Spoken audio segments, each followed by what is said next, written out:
I'm Jauert, and I teach the Academics in Motion class at Clover Ridge Elementary. Academics in Motion is a class that students K through 5 come to 2 times a week.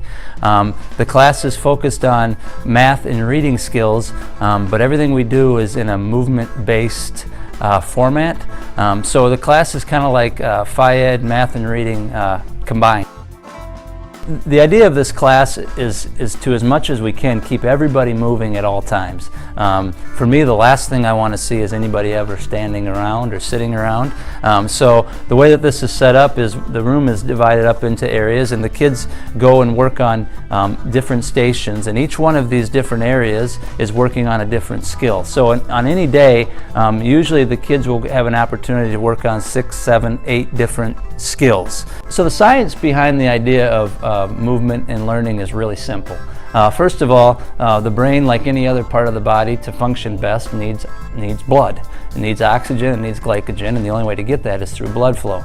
If children are seated at all times, obviously they're getting less blood to their brain. The other thing that we know is that is that the part of the brain that controls movement is a very small part of the brain, but it actually contains over 50% of the neurons that are in the brain, and almost all of the traffic that goes through the brain passes through the movement center of the brain at some point.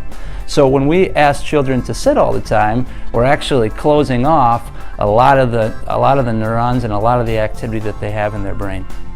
We use this part of our classroom as almost like a traditional classroom. Students sit in these bikes and are pedaling while I maybe teach a short lesson on whatever skill or topic we're working on that day.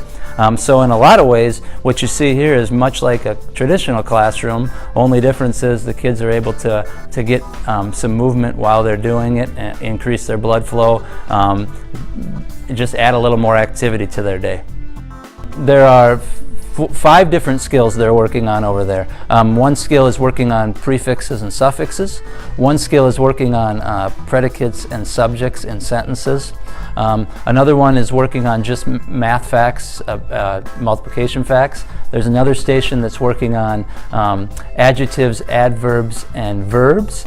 And then another area where kids are just reading sight words from the lists of words that each kid needs to master by the end of their grade. Over here, we have an area that is working on 2-dimensional geometric vocabulary, an area that they're going to be using tablets, iPads, and working on 3-dimensional geometry vocabulary. I work with a lot of teachers now in my new role on a regular basis, trying to find ways to help them put movement into their classrooms. The AIM class is a great specialist, but the real power of movement in learning is the people that are able to put it into their actual classrooms on a daily basis.